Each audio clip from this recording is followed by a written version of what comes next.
मेरे प्यारे मित्रों नमस्कार। Hindi education by Pawan sir में आप लोगों का स्वागत है। अभी तक हम लोगों ने गुप्त काल में 57 क्वेश्चन पढ़ा। 58 क्वेश्चन से भाग 2 में आइए देखते हैं गुप्तकालीन सिक्कों का सबसे बड़ा ढेर कहाँ से प्राप्त हुआ। तो गुप्तकालीन सिक्कों का सबसे बड़ा ढेर ध्यान दीजिएगा बयाना से प्राप्त हुआ, भरतपुर, बयाना भरतपुर से। अगला क्वेश्चन, किस गुप्त शासक को नालंदा विश्वविद्यालय का संस्थापक माना जाता है। तो कुमार गुप्त प्रथम को नालंदा विश्वविद्यालय का संस्थापक माना जाता है, ध्यान दीजिएगा। अगला क्वेश्चन, प्राचीन भारत में सामंती व्यवस्था का अभ्युदय सैनिक अभियानों में देखा जा सकता है। गुप्त काल का सामंती व्यवस्था का पर्याप्त विस्तार नहीं हुआ। दोनों सही हैं, लेकिन जो आर है एक ही व्याख्या नहीं करता। ये दिखाई पड़ रहा है तो बी नंबर हमारा सही हो जाएगा। दोनों सही हैं, लेकिन आर जो है एक ही सही व्याख्या नहीं करता। अगला क्वेश्चन, गुप्त काल में उत्तर भारतीय व्यापार निम्नलिखित में से किस एक पत्तन से संचालित होता था। तो किस एक पत्तन से संचालित होता था, ताम्रलिप्त से। ए नंबर सही हो जाएगा, ध्यान दीजिएगा। अगला क्वेश्चन है, गुप्त शासकों द्वारा जारी किए गए चांदी के सिक्के कहलाते थे, क्या कहलाते थे, रूपक कहलाते थे। गुप्त शासकों जो गुप्त शासकों ने जो चांदी के सिक्के जारी किए उसको रूपक कहा जाता था। अगला क्वेश्चन, सूची 1 का सूची 2 से मिलान करना है, ध्यान दीजिएगा। बहुत ही सरल क्वेश्चन है। विशाख दत्त किसके लिए प्रसिद्ध हैं, नाटक के लिए। विशाख दत्त किसके लिए प्रसिद्ध है, नाटक के लिए। बारहमीर किसके लिए प्रसिद्ध हैं, खगोल विज्ञान के लिए। बारहमीर खगोल वैज्ञानिक हैं। चरक क्या है, चरक एक चिकित्सक हैं। चरक क्या है, चिकित्सक हैं। और ब्रह्मगुप्त जो है वह गणित से इनका संबंध है। तो कौन सही हो जाएगा, सी नंबर सही हो जाएगा, ध्यान दीजिएगा। ब्रह्मगुप्त का गणित से संबंधित है, बारहमीर का खगोल विज्ञान संबंधित है, चरक का चिकित्सक से, विशाख दत्त का नाटक से। अगला क्वेश्चन है, चंद्रगुप्त द्वितीय के काल में विद्या कला व साहित्य का महान केंद्र कौन सा था। चंद्रगुप्त के काल में विद्या कला व साहित्य का जो महान केंद्र था वो उज्जैन था भैया। क्या था, उज्जैन था। अगला क्वेश्चन, कालिदास की किस कृति की गिनती विश्व को 100 प्रसिद्ध साहित्य कृतियों में होती है। जो 100 प्रसिद्ध कृतियां हैं विश्व की, उसमें अभिज्ञान शाकुंतलम की गिनती होती है। किसकी, अभिज्ञान, क्योंकि अभिज्ञान शाकुंतलम जो है कालिदास की सबसे प्रसिद्ध और सबसे सुंदर रचना है। अगला क्वेश्चन है, वर्तमान गणित में दशमलव प्रणाली आविष्कार का श्रेय निम्न में से किस युग को है। जो दशमलव प्रणाली आई तो उसका आविष्कार किस युग में हुआ, तो गुप्त युग में हुआ। किस में हुआ, गुप्त युग में। बी नंबर सही हो जाएगा। अगला क्वेश्चन, निम्नलिखित में से कौन सा गुप्त वंश के पतन का कारण नहीं था। तो ध्यान दीजिएगा, पतन का कारण नहीं था तो गुप्त स्कंदगुप्त के बाद केंद्र की शक्तियों का दुर्बल होना, यह भी पतन का कारण था। हूणों का आक्रमण, यह भी पतन का कारण था। प्रांतीय शासकों का विद्रोह, यह भी पतन का कारण था। अर्थात सत्ता के नियंत्रण के लिए आंतरिक कलह, यह पतन का कारण नहीं था। अगला क्वेश्चन देखें, निम्नलिखित में से किस गुप्त शासक ने अपने सिक्कों पर अपने को वीणा बजाते हुए आकृति में अंकित करवाया। अपने सिक्कों पर अपने को स्वयं वीणा बजाते हुए आकृति में अंकित करवाया। तो किसने करवाया था, ध्यान दीजिएगा, समुद्रगुप्त ने। किसने करवाया था भैया, समुद्रगुप्त ने। अगला क्वेश्चन, वह प्रथम भारतीय विद्वान कौन था जिसने गणित को एक पृथक विषय के रूप में स्थापित किया। तो गणित को एक पृथक विषय के रूप में स्थापित किया तो आर्यभट्ट था। कौन था, आर्यभट्ट। अगला क्वेश्चन, गुप्तकालीन पुस्तक नवीनतकम का संबंध है, नवनीतकम का संबंध है। गुप्तकालीन पुस्तक एक नवनीत थी, उस नवनीतकम का संबंध किससे है। तो ध्यान दीजिएगा, वह चिकित्सा से है। किससे है, चिकित्सा से। सी नंबर हमारा सही हो जाएगा। अगला क्वेश्चन देखेंगे, तांबा का सिक्का जारी करने वाला पहला गुप्त शासक कौन था। तो तांबा का सिक्का जारी करने वाला पहला गुप्त शासक रामगुप्त था। ध्यान दीजिएगा, सी नंबर हमारा सही हो जाएगा। अगला क्वेश्चन सुमेलित करना है, एक तरफ शासक है एक तरफ अभिलेख है। तो शासक समुद्रगुप्त, समुद्रगुप्त जो है प्रयाग प्रशस्त से, कौन सा अभिलेख समुद्रगुप्त के लिए है? प्रयाग प्रशस्त। चंद्रगुप्त द्वितीय ने कौन सा अभिलेख बनवाया? मेहरौली लौह स्तंभ लेख। स्कंदगुप्त ने भीतरी स्तंभ लेख और बुद्धगुप्त ने पहाड़पुर ताम्रपत्र। ध्यान दीजिएगा, बिल्कुल सामने सामने मिलान हो जाएगा, एक तरफ शासक हैं और एक तरफ अभिलेख। तो समुद्रगुप्त प्रयाग प्रशस्त, चंद्रगुप्त मेहरौली लौह स्तंभ लेख, स्कंदगुप्त भीतरी स्तंभ लेख, बुद्धगुप्त पहाड़पुर ताम्रपत्र। तो ऑप्शन नंबर ए हमारा सही हो जाएगा, ध्यान दीजिएगा। अगला क्वेश्चन सुमेलित करना है, मुद्रा के प्रकार और शासक। तो देखें, मिलान करना है। तो कुमार देवी प्रकार, कुमार देवी प्रकार चंद्रगुप्त प्रथम। वीणा वादन प्रकार समुद्रगुप्त, जो अपने को ही बताया गया ना इसके पहले कि अपने को ही मुद्राओं में वीणा बजाते हुए छपाया था। चक्र विक्रम प्रकार चंद्रगुप्त द्वितीय, क्योंकि चंद्रगुप्त विक्रमादित्य नाम था उसका, इसलिए चक्र विक्रम प्रकार उसने किया। और कार्तिकेय प्रकार कुमारगुप्त, क्योंकि कार्तिकेय को भी कुमार कहा जाता था, कुमार शब्द से संबोधित किया जाता था। कार्तिकेय भगवान शिव जो हैं, तो कार्तिकेय प्रकार कुमार गुप्त। इस प्रकार हमारा ए नंबर सही हो जाएगा, ध्यान दीजिएगा, पहला दूसरा तीसरा चौथा। अगला क्वेश्चन, शासक हैं और उपाधि, किस शासक को कौन सी उपाधि से नवाजा जाता था, वो ध्यान देना है। तो देखें, चंद्रगुप्त प्रथम को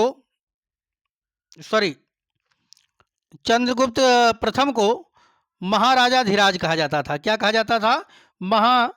महाधिराज।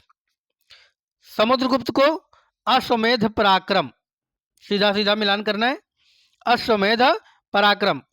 चंद्रगुप्त द्वितीय को परम भागवत, परम भागवत किसको कहा जाता था? चंद्रगुप्त द्वितीय को। और स्कंदगुप्त को शक्रोपम, स्कंदगुप्त को शक्रोपम के नाम से जाना जाता था।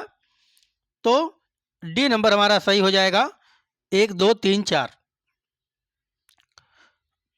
चंद्रगुप्त प्रथम को महाराजाधिराज, समुद्रगुप्त को अश्वमेध पराक्रम, चंद्रगुप्त द्वितीय को परम भागवत और स्कंदगुप्त को शक्रोपम।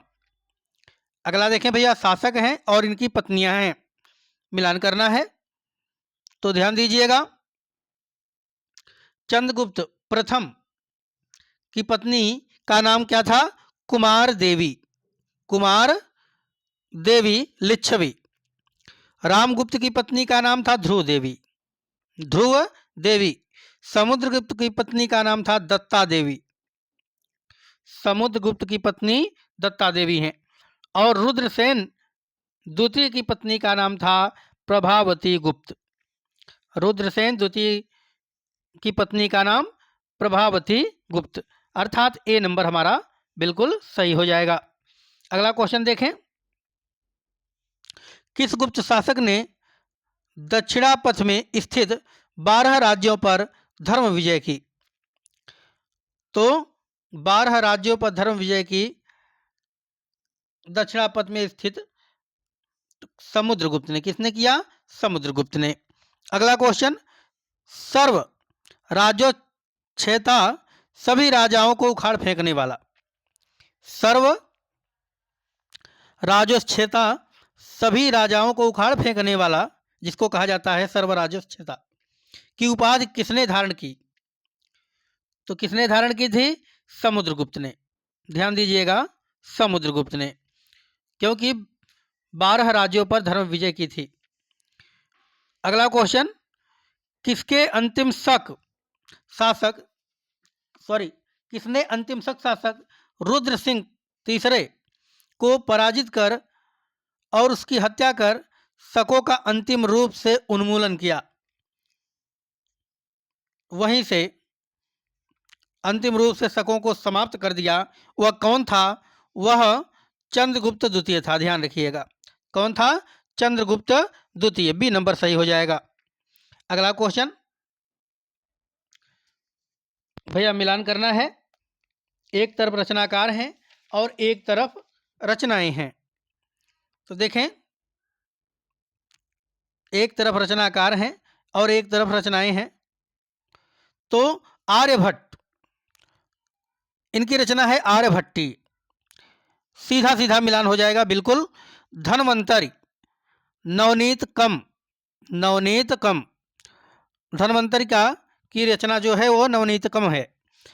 ब्रह्मगुप्त की रचना है ब्रह्म सिद्धांत, सीधे नाम से ही दिखाई दे पड़ रही है। आर्यभट्ट की भी सीधे नाम से दिखाई पड़ रही है। धन्वंतर ध्यान दीजिएगा, नवनीतकम इनकी रचना है। और 12 मेहर की पंच सिद्धांतक, पंच सिद्धांतक, 12 मेहर की रचना कौन सी है? पंच सिद्धांतक। अर्थात ए नंबर बिल्कुल हमारा सही हो जाएगा। अगला क्वेश्चन है, सुदर्शन झील जिसका निर्माण चंद्रगुप्त मौर्य के सौराष्ट्र प्रांत के गवर्नर पुष्यगुप्त ने करवाया था तथा जिसकी मरम्मत पहली बार शक शासक रुद्रदमन ने करवाई थी, कि दूसरी बार मरम्मत किसने करवाई? ध्यान दीजिएगा, सुदर्शन झील जिसका निर्माण किसने कराया? चंद्रगुप्त मौर्य के सौराष्ट्र प्रांत के गवर्नर पुष्यगुप्त ने करवाया था तथा जिसकी मरम्मत पहली बार शक शासक रुद्रदमन ने करवाई थी। दूसरी बार किसने कराई यह पूछा गया है। तो दूसरी बार ध्यान दीजिएगा, स्कंदगुप्त ने कराई। किसने कराई भैया? बी नंबर सही हो जाएगा, स्कंदगुप्त ने। सॉरी, बी नंबर सही हो जाएगा, स्कंदगुप्त ने। अगला क्वेश्चन सुमेलित करना है। एक तरफ प्रकाशीय विभाजन है और दूसरे तरफ है प्रशासक। तो देखें, भुक्ति प्रांत ऊपरिक, प्रशासक कौन है? ऊपरिक। विषय जिला तो विषयगत हो जाएगा। नगर नगरपति हो जाएगा। ग्राम ग्रामिक हो जाएगा। अर्थात ए नंबर बिल्कुल सही हो जाएगा। अगला क्वेश्चन, कौन सुमेलित नहीं है? ये देखना है कि कौन सुमेलित नहीं है। देखें, महासंधि विग्रहिक युद्ध व शांति का मंत्री होता था, बिल्कुल सही है। महासंधि विग्रहिक जो होता था युद्ध व शांति का मंत्री होता था, बिल्कुल सही है। महादंडनायक कौन होता था? सेना का सर्वोच्च अधिकारी, बिल्कुल करेक्ट है। विनय स्थिति स्थापक कौन होता था? धार्मिक मामलों का प्रमुख अधिकारी होता था, ये भी बिल्कुल सही है। महासुपति हो गज सेना का अध्यक्ष, यह बिल्कुल सुमेलित नहीं है। बाकी तीनों ध्यान दीजिएगा सुमेलित हैं। अगला क्वेश्चन सुमेलित करना है। क्षेत्र भूमि, क्षेत्र भूमि कृषि योग्य भूमि होती थी, है ना? क्षेत्र भूमि जो होती थी कृषि योग्य भूमि होती थी। वास्तु भूमि निवास योग्य भूमि, क्योंकि वहां वास्तु भूमि निवास किया जा सकता था। अप्रहत भूमि जंगली भूमि, अप्रहत जंगली भूमि होती थी। और खिल भूमि कृषि के लिए अनुपयुक्त भूमि होती थी। नाम से ही पता चल रहा है, क्षेत्र भूमि कृषि योग्य भूमि होती थी, है ना? और वास्तु भूमि रहने के लिए, निवास करने के लिए, अप्रहत जंगल के लिए, और खिल भूमि कृषि के लिए अनुपयुक्त भूमि थी, कृषि इस पर नहीं हो सकती थी। ठीक है, तो ए नंबर हमारा बिल्कुल सही हो जाएगा। अगला क्वेश्चन, कौन सुमेलित नहीं है ये देखना है। तो प्रयाग प्रशस्त रवि कीर्ति, यह सुमेलित नहीं है, ध्यान दीजिएगा। प्रयाग प्रशस्ति रवि कीर्ति यही सुमेलित नहीं है। बाकी किरातार्जुनियम भारव क्या है? बिल्कुल सही है। मृच्छकटिकम शूद्रक का है। 10 कुमार चरितम दंडी का है। प्रयाग प्रशस्त सुमेलित नहीं है। अगला क्वेश्चन, कौन सुमेलित नहीं है? ध्यान दीजिएगा। वाग्भट अष्टांग हृदय बिल्कुल सुमेलित है। बी नंबर कामंदक नीतिसार बिल्कुल सुमेलित है। विशाखदत्त मुद्रा राक्षस बिल्कुल सुमेलित है। विशाखदत्त नाटक के लिए भी प्रसिद्ध है, बताया गया आगे। भर्तृहरि मेघदूतम यह सुमेलित नहीं है, क्योंकि मेघदूतम जो है वह किसका है? महाकवि कालिदास का है। अगला क्वेश्चन देखें। इसमें भी सुमेलित करना है तो देखें। श्रेष्ठ किसको कहा जाता था? साहूकार को कहा जाता था श्रेष्ठ। सार्थवाह किसको कहा जाता था? व्यापारी को कहा जाता था सार्थवाह। कुलिक किसको कहा जाता था? कुलिक शिल्पी या कारीगर को कहा जाता था। कायस्थ किसको? लेखक को कहा जाता था। तो ए नंबर बिल्कुल सही हो जाएगा। श्रेष्ठ साहूकार को, सार्थवाह व्यापारी को, कुलिक शिल्पी कारीगर को, कायस्थ लेखक को। अगला क्वेश्चन, मिहिर कुल का संबंध था। मिहिर कुल का संबंध किससे था? तो मिहिर कुल का संबंध हूण से था, हूणों से। कन्नौज को सर्वप्रथम महत्ता प्रदान करने वाले थे। कन्नौज को सर्वप्रथम महत्ता प्रदान करने वाले मौखर थे। कौन थे? मौखर। कन्नौज को सर्वप्रथम महत्ता प्रदान करने वाले मौखर थे। गुप्त राजा जिसने विक्रमादित्य की पदवी ग्रहण की थी वह कौन था? तो विक्रमादित्य की जिसने पदवी ग्रहण की थी वह चंद्रगुप्त द्वितीय था। चंद्रगुप्त द्वितीय। अगला क्वेश्चन है, कुतुब मीनार के निकट स्थित लौह स्तंभ वैज्ञानिकों का ध्यान क्यों खींच रहा है? जो कुतुब मीनार के निकट लौह स्तंभ है वह वैज्ञानिकों का ध्यान क्यों खींच रहा है? क्योंकि उसकी जंग रोधकता के कारण। जंग रोधकता के कारण। अगला क्वेश्चन, पुंड्रवर्धन भुक्ति अवस्थित थी। अर्थात पुंड्रवर्धन प्रांत जो है भुक्ति प्रांत अवस्थित थे। कहाँ पे? तो देखें उत्तर बंगाल में। कहाँ पे? उत्तर बंगाल में। पुंड्रवर्धन भुक्ति प्रांत कहाँ है? उत्तर बंगाल में। अगला क्वेश्चन देखें, प्राचीन भारत में गुप्त काल से संबंधित गुफा चित्रांकन के केवल 2 उदाहरण उपलब्ध हैं। गुप्त काल से संबंधित गुफा चित्रांकन जो है उसके केवल 2 उदाहरण उपलब्ध हैं।